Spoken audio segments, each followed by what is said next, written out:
अस्सलाम वालेकुम जी। कैसे हैं आप सब? ठीक-ठाक हैं? मैं उम्मीद करता हूँ कि आप सबकी सेहत और ज़िंदगी ठीक-ठाक चल रही होगी। आज की इस वीडियो के अंदर हम एक्सरसाइज़ 5.2 का क्वेश्चन नंबर 4, 5 और 6 इन 3 क्वेश्चंस का सॉल्यूशन डिस्कस करेंगे। तो चलिए शुरू करते हैं। अब ये क्वेश्चंस जो हैं अगर आप लोगों ने पिछले लेक्चर्स लिए हैं और उन चीज़ों को डिटेल में समझा है, तो ये बिल्कुल पिछले क्वेश्चंस से मिलते-जुलते क्वेश्चंस हैं। एक फंक्शन दे दिया गया z is equals to 2x plus y, जिसको हमने मिनिमाइज़ करना है। ठीक है जी, मतलब अब इसकी कम से कम वैल्यू, छोटी से छोटी वैल्यू फाइंड करनी है। 2 कॉन्स्ट्रेंट्स वाली इक्वेशंस दे दी गई जिनको हम लीनियर इनइक्वालिटीज़ भी कहते हैं, एक ये और दूसरी ये। ठीक है जी। तो सॉल्यूशन में सबसे पहला काम जो हमने करना है वो इन 2 लीनियर इनइक्वालिटीज़ की कॉरेस्पॉन्डिंग इक्वेशंस बनानी है। ग्रेटर देन के साइन को तब्दील कर देना है इक्वल के साथ और इधर लेस देन के साइन को तब्दील कर देना है इक्वल के साथ। ठीक है जी। तो इक्वेशन नंबर 1 और 2 बन जाएगी। जब इक्वेशन नंबर 1 और 2 बन जाएगी फिर इक्वेशन नंबर 1 में एक दफ़ा x को 0 पुट करेंगे to find the value of y और दूसरी दफ़ा y को 0 पुट करेंगे to get the value of x। ठीक है जी। तो 2 ऑर्डर्ड पेयर्स हमें यहाँ से मिल जाएंगे 0 और 3 और 3 और 0। फिर इसी तरह जो काम इक्वेशन नंबर 1 के साथ किया वही काम इक्वेशन नंबर 2 के साथ करना। एक दफ़ा x को 0 पुट करेंगे इक्वेशन नंबर 2 के अंदर। जब यहाँ पे 0 पुट हो गया तो ये सारा ख़त्म हो जाएगा। पीछे क्या बचेगा? 5y is equals to 35। यही मैंने लिखा है इधर, 5y इज़ इक्वल्स टू 35। 5 इधर मल्टीप्लाई, दूसरी तरफ जाके डिवाइड, तो आंसर y का क्या आ गया? 7। और तीसरा ऑर्डर्ड पेयर हमारा क्या बन जाएगा? 0 और 7। ठीक है जी। और फिर नेक्स्ट y को 0 पुट करेंगे। जब y को 0 पुट किया तो ये 0 इंटू 5, ये सारी वैल्यू 0 हो गई और बचेगा क्या? 7x is equals to 35। ये बन जाएगा। अब 7 उधर मल्टीप्लाई, इधर आके डिवाइड, तो x का आंसर आ गया 5। तो अब हमारे पास 4 ऑर्डर्ड पेयर्स हमने फाइंड कर लिए। 0 और 3 पहला, 3 और 0 सेकंड, 0 और 7 थर्ड और 5 और 0 फोर्थ। ये 4 ऑर्डर्ड पेयर्स फाइंड करने के बाद जो अगला काम हमने करना है वो अपनी इनइक्वालिटीज़ को टेस्ट करना है कि इनका जो ग्राफ का शेडेड एरिया बनेगा वो किस तरफ बनेगा। ठीक है जी। तो पहली इनइक्वालिटी लिख लेनी है x plus y greater than और इक्वल्स टू 0। ठीक है जी। इसके अंदर x को भी 0 पुट करना है और y को भी 0 पुट करना है। जब x और y दोनों को 0 पुट करेंगे तो पता ये चला कि 0 जो है वो ग्रेटर देन है किससे? 3 से। अब ये बात तो गलत है कि 0 जो है वो बड़ा है 3 से। 0 तो 3 से बड़ा नहीं होता, वो तो उससे छोटा होता है। तो हमारी ये कंडीशन फॉल्स बन गई। ठीक है जी। और इस ग्राफ का जो शेडेड एरिया बनेगा वो बनेगा अवे फ्रॉम ओरिजिन, ओरिजिन से दूसरी तरफ, ओरिजिन से दूर बनेगा। ठीक है जी। फिर नेक्स्ट दूसरी इनइक्वालिटी को सॉल्व करना है। इसके अंदर x की वैल्यू 0 और y की वैल्यू 0 पुट करनी है। ठीक है जी। तो नेक्स्ट मैंने वही किया हुआ है। फॉर सेकंड इनइक्वालिटी x को भी 0 y को भी 0 पुट किया। ठीक है जी। तो कैलकुलेशन की तो पता ये चला कि 0 जो है वो लेस देन आ गया किससे? 35 से। अब ये बात तो ठीक है कि 0 छोटा होता है 35 से, तो ये स्टेटमेंट बन जाएगी ट्रू। तो ये स्टेटमेंट ट्रू है तो इस ग्राफ का जो शेडेड एरिया बनेगा वो बनेगा टुवर्ड्स ओरिजिन, ओरिजिन की तरफ बनेगा। ठीक है जी। तो अब हमने अपने ये 4 ऑर्डर्ड पेयर्स जो हैं हमने फाइंड किए हैं, ये लिख लेने हैं एक वाइट पेज पे और अब ग्राफ ड्रा करना है जी। ठीक है जी। ग्राफ ड्रा करना है और फिर उसका शेडेड एरिया फाइंड करना है। नेक्स्ट अब हमने जी अपना एक्स एक्सिस और वाई एक्सिस ड्रॉ कर लिए। ठीक है जी। हॉरिजॉन्टल लाइन को एक्स एक्सिस का नाम दे दिया, वर्टिकल लाइन को वाई एक्सिस का नाम दे दिया, और उस पे ये जो नंबर्स हैं इनकी जो है मेजरिंग ये हमने कर ली।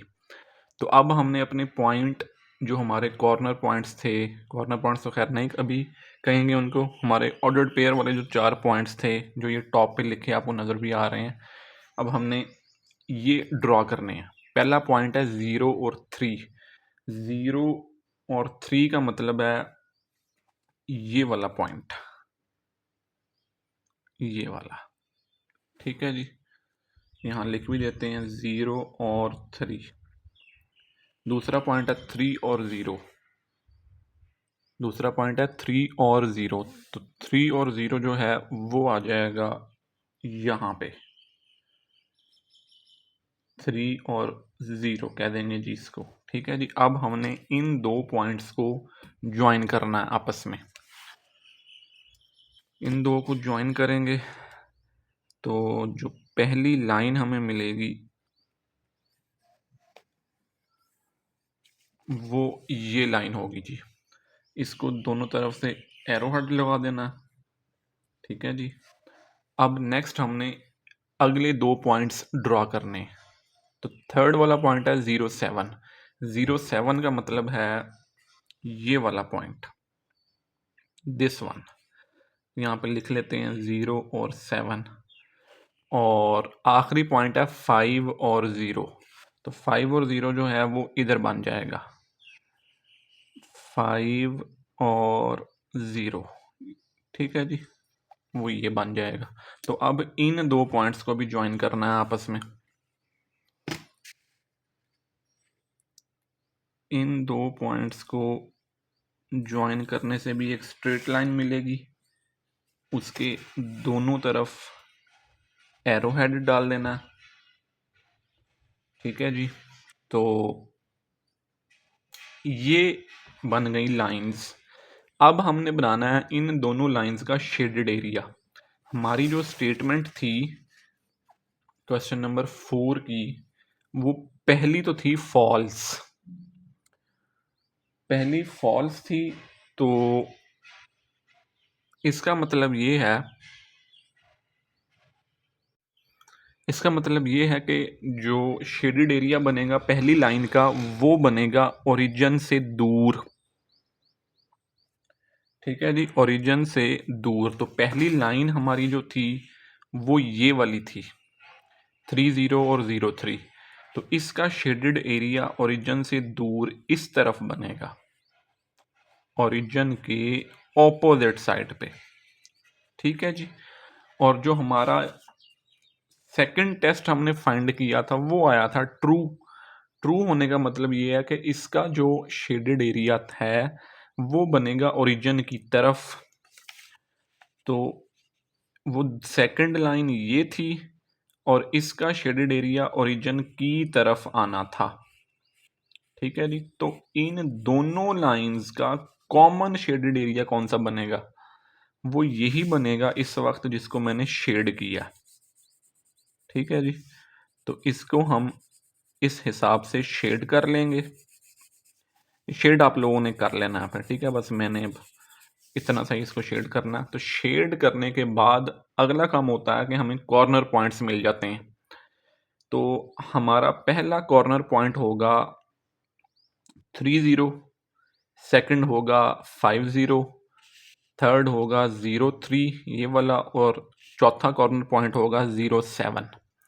अब जब कॉर्नर पॉइंट्स मिल गए तो हमने अपने फंक्शन की मिनिमम वैल्यू फाइंड करनी है इन कॉर्नर पॉइंट्स पे, ठीक है जी। तो अब हम वो फाइंड करते हैं।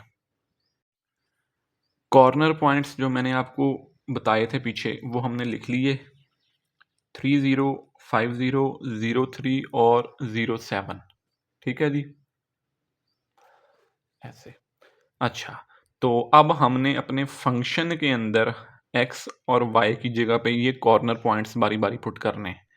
सबसे पहले ये वाला कॉर्नर पॉइंट पुट किया, x की जगह पे 3 पुट करेंगे और y की जगह पे 0। तो आंसर आया 6, ठीक है जी। दूसरी दफ़ा इस फंक्शन के अंदर ये दूसरा कॉर्नर पॉइंट पुट करेंगे, x की जगह 5 और y की जगह 0, तो हमारा आंसर आप जो आएगा वो आ जाएगा 10।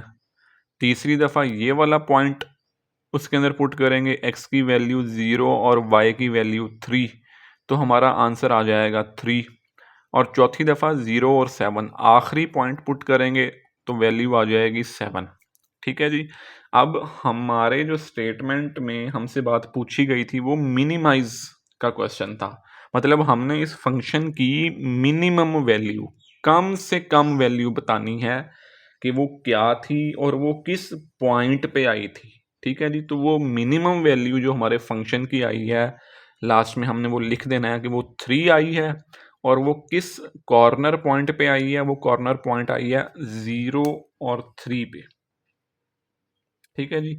0 और 3 कॉर्नर पॉइंट पे हमारे फंक्शन की वैल्यू मिनिमम आई है, सबसे कम आई है और वो कितनी बनी है? 3 बनी है। तो ये बन जाएगा जी आपका क्वेश्चन नंबर 4 का फाइनल आंसर। अब नेक्स्ट है जी हमारे पास क्वेश्चन नंबर 5। इसके अंदर भी हमने जो फंक्शन है उसकी मैक्सिमम वैल्यू फाइंड करनी है। ठीक है जी। दो लीनियर इनइक्वालिटीज़ या कॉन्स्ट्रेंट्स हमें दे दी गई, वो हैं 2x plus y less than और इक्वल्स टू 8 पहली, और सेकंड है x plus 2y less than और इक्वल्स टू 14 सेकंड। तो अब हमने इन दोनों लीनियर इनइक्वालिटीज़ की दो कॉरिस्पॉन्डिंग इक्वेशंस बना लेनी है। ठीक है जी। इक्वालिटी का साइन डाल देना। इक्वेशन नंबर 1 और इक्वेशन नंबर 2 की नंबरिंग करने के बाद इक्वेशन नंबर 1 में एक दफ़ा x को 0 के इक्वल पुट करेंगे और दूसरी दफ़ा y को 0 के इक्वल पुट करेंगे। तो पहला ऑर्डर्ड पेयर आ जाएगा 0 और 8 और दूसरा ऑर्डर्ड पेयर आ जाएगा 4 और 0। ठीक है जी। अब यही काम इक्वेशन नंबर 2 के साथ करना है। एक दफ़ा x को 0 के इक्वल पुट किया तो आंसर आ गया 7। इसका ऑर्डर्ड पेयर मैं लिखना भूल गया हूँ, जो बनेगा वो बनेगा 0 और 7। ठीक है जी। और दूसरी दफ़ा जब y को 0 के इक्वल पुट करेंगे तो वहाँ से हमारा आंसर आ जाएगा 14। तो चौथा ऑर्डर्ड पेयर आ जाएगा 14 और 0। अब ये 4 जो हैं ऑर्डर्ड पेयर, ये याद रखने हैं आपने। ये जब हमने अपना ग्राफ ड्रा करना है तो उस पेज पे लिख लेने हैं और इनको सामने रखते हुए अपना ग्राफ ड्रा करना है। कौन-कौन से हैं वो 4? 0 और 8 एक, 4 और 0 सेकंड, थर्ड आ जाएगा 0 और 7 और लास्ट आ जाएगा 14 और 0। ये 4 कॉर्नर पॉइंट्स। ठीक है जी। फिर उसी तरह टेस्ट फाइंड करना है पहली इनइक्वालिटी के लिए और दूसरी इनइक्वालिटी के लिए। अच्छा, ये पहले 2-3 क्वेश्चंस में तो ये मैंने साथ-साथ सॉल्व करवाया था। अगर आप चाहें तो ये वाला पोर्शन छोड़ भी सकते हैं। ये क्वेश्चन के अंदर सॉल्व करने की ज़रूरत नहीं है। ठीक है? क्यों नहीं है? क्योंकि ये छोटी-सी कैलकुलेशन है। अब आप लोग इतने काबिल तो मेरा ख़्याल है कि हो गए होंगे कि ये कैलकुलेशन अपने दिमाग में कर सकें, कैलकुलेटर में कर सकें। ठीक है जी? तो ये कैलकुलेशन कर लेनी है, टेस्ट कर लेना है पहली इनइक्वालिटी का और दूसरी इनइक्वालिटी का। इससे पता ये चल जाएगा कि जो ग्राफ का शेडेड एरिया हमने ड्रा करना है, वो ओरिजिन की तरफ करना है या वो ओरिजिन से दूसरी तरफ ऑपोजिट साइड पे करना है। ठीक है जी? तो पता ये चला कि ये जो शेडेड एरिया दोनों का है, दोनों लाइन्स का, ये टुवर्ड्स द ओरिजिन होगा। अब टुवर्ड्स द ओरिजिन के लिए वो 4 कॉर्नर पॉइंट अगले व्हाइट पेज पे लिख लेने हैं और फिर एक्स वाई प्लेन बना के उनको ड्रॉ करना है। अच्छा जी, कॉर्नर पॉइंट्स हमने लिख लिए हैं अपने और एक्स एक्सिस और वाई एक्सिस भी हमने बना लिया है। ठीक है? तो अब हमने इन कॉर्नर पॉइंट्स को सामने रखते हुए अपनी लाइन्स ड्रॉ करनी है। तो पहला पॉइंट जो हमने ड्रॉ करना है वो करना है 0 और 8। 0 और 8 का मतलब है x की वैल्यू 0 और y की वैल्यू 8। तो वो पॉइंट हमारा बनेगा ये वाला जी। इधर हम लिख भी लेते हैं 0 और 8। ठीक है जी। और दूसरा पॉइंट हमारा बनेगा 4 और 0। 4 और 0 का मतलब है x की वैल्यू 4 है और y की वैल्यू 0, वो बन जाएगा ये वाला। इधर भी लिख लेते हैं 4 और 0। अब हमने इन दोनों पॉइंट्स को ज्वाइन करना है जी। अब इन दोनों पॉइंट्स को ज्वाइन करेंगे तो हमें एक लाइन मिलेगी। इसके दोनों साइड्स पे एरो हेड लगा लेना है। ये पहले दो कॉर्नर पॉइंट्स की लाइन है, और जो हमारी पहली वो थी इनइक्वालिटी थी, वो आई थी ट्रू। ट्रू का मतलब है कि इसका जो शेडेड एरिया बनेगा वो टुवर्ड्स ओरिजिन बनेगा। ठीक है जी, इस तरफ ओरिजिन की तरफ बनेगा। अब हमने अपना सेकंड दो पॉइंट्स को ड्रॉ करना है। थर्ड वाला पॉइंट है 0 और 7। 0 और 7 का मतलब है x की वैल्यू 0 और y की वैल्यू 7। अब y की वैल्यू 7 जो है वो 6 और 8 के बीच में कहीं लाई करेगी। यहाँ पे लिख लेंगे 0 और 7। ठीक है जी, वो ये वाला पॉइंट आ जाएगा। और दूसरी तरफ जो पॉइंट आएगा वो आ जाएगा 14 और 0। 14 और 0 वाला पॉइंट आ जाएगा ये 14 और 0। अब हमने इन दोनों पॉइंट्स को ज्वाइन करना है जी। 14 और 0 को और 0 और 7 को, तो ये दूसरी लाइन मिलेगी जी। ठीक है, इस पे भी दोनों तरफ एरो हेड लगा देना। अब इस दूसरी लाइन का जो शेडेड एरिया था वो भी ओरिजिन की तरफ था, क्योंकि इसकी भी जो कंडीशन आई थी वो ट्रू आई थी। ठीक है जी, तो इसका शेडेड एरिया भी ओरिजिन की तरफ बन जाएगा। अब इन दोनों लाइंस का कॉमन शेडेड एरिया कौन सा बनेगा, तो वो ऑब्वियसली ये वाला पोर्शन बनेगा, ये वाला सारा ये। ठीक है जी, जिसको हमने शेड करना है,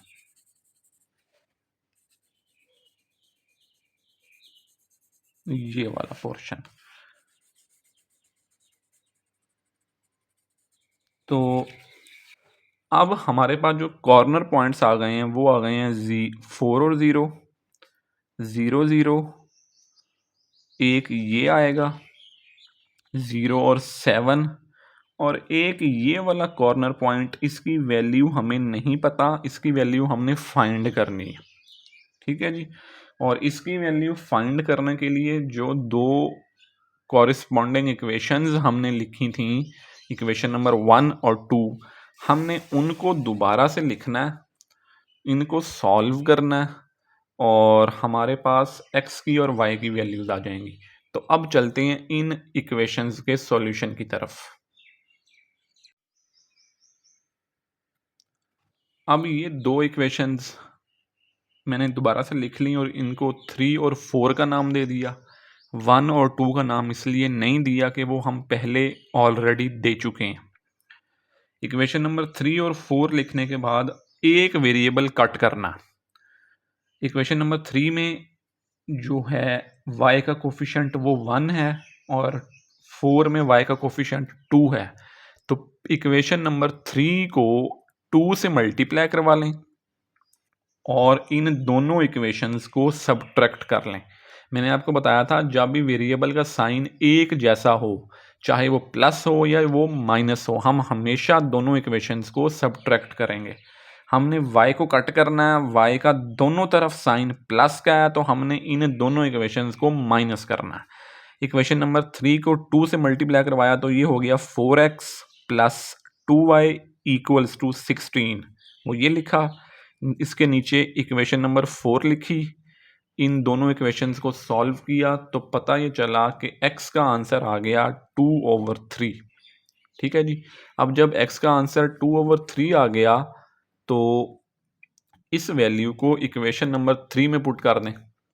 x की जगह पे 2/3 पुट किया, 2 2 ज़ा 4/3 हो गया, 4/3 इधर प्लस का, दूसरी तरफ जाके माइनस का, इसको क्रॉस मल्टीप्लाई करवा के एलसीएम लिया तो y का आंसर आ गया 20/3। ये वाला स्टेप इंपॉर्टेंट है, गौर से समझिएगा। कैलकुलेटर है तो वेरी गुड, कैलकुलेटर नहीं है तो 3 को 8 से मल्टीप्लाई करवा लेना। 8 3 ज़ा 24 हो जाएगा, -4 हो जाएगा और डिनोमिनेटर में 3 आ जाएगा। ठीक है जी, तो y का आंसर बन गया 20/3। तो अब जो कॉर्नर पॉइंट्स थे वो हमने फाइंड कर लिए। वो कौन कौन से हैं? 0 0 मैंने पहले बताया था आपको, 4 0 ये भी पहले बता दिया था, 0 और 7 ये भी हमारे ग्राफ में था, और ये वाला हमने अब फाइंड किया। ठीक है जी, x की वैल्यू आ गई थी 2/3, तो 2/3 x की वैल्यू पहले आ गई और y की वैल्यू आ गई थी 20/3, तो ये वाली वैल्यू हमने बाद में लिख ली। तो हमने अब अपने फंक्शन की मैक्सिमम वैल्यू फाइंड करनी। हम अपना फंक्शन लिख लिया, उसके अंदर ये कॉर्नर पॉइंट्स पहले ये पुट किया तो आंसर आया 0। फिर दूसरा पॉइंट पुट किया तो उसका आंसर आ गया 8। फिर तीसरा पॉइंट पुट किया तो आंसर आ गया 21, और जब चौथा पॉइंट पुट किया तो उसका आंसर आया जी 64/3। ठीक है जी, तो हमने अपने फंक्शन की मैक्सिमम वैल्यू फाइंड करनी थी। अब गौर करें, 0 8 21 और 64.3, 64 सॉरी पॉइंट कह रहा हूँ, 64/3 को अगर मैं पॉइंट में लिखूं तो ये बनता है 21.33।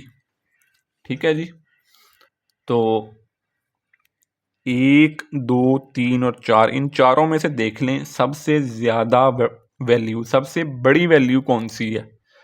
तो वो जो सबसे बड़ी वैल्यू है वो 21.33 है। ठीक है जी, तो लास्ट में हमने लिख देना है, so the maximum value of the function is 64/3 या 21.33, और ये जो वैल्यू है ये किस पॉइंट पे आई है, ये आई है 2/3 और 20/3।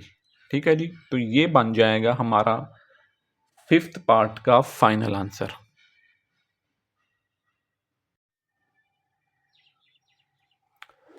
अच्छा जी, अब नेक्स्ट है हमारे पास एक्सरसाइज 5.2 का आखिरी क्वेश्चन, क्वेश्चन नंबर 6। इसके अंदर दोनों काम करने हैं, मैक्सिमम वैल्यू भी फाइंड करनी है और मिनिमम वैल्यू भी फाइंड करनी है। फंक्शन हमें दे दिया गया z is equals to 3x plus y. ठीक है जी, दो कॉन्स्ट्रेंट्स भी दे दी गई। ठीक है, तो ये वाला क्वेश्चन, इसका सॉल्यूशन आप लोगों ने खुद करना, मैं आपको नहीं करवाऊँगा। ठीक है जी, मैं ज़्यादा से ज़्यादा ये करूँगा कि मैं कमेंट्स के अंदर जो है इसका मैक्सिमम वाला केस और मिनिमम वाला केस वो पिन कर दूँगा। आप लोगों ने खुद ट्राई करना है सॉल्व करने की, अगर ना हो सके तो इसका सॉल्यूशन जो है वो कमेंट्स में मैं पिन कर दूँगा, वहाँ से देख लेना। ठीक है जी, तो इसी के साथ हमारी जो एक्सरसाइज है 5.2 ये अपने इख्तिताम को पहुँचती है। नेक्स्ट हम स्टार्ट करेंगे अब रिव्यू एक्सरसाइज 5।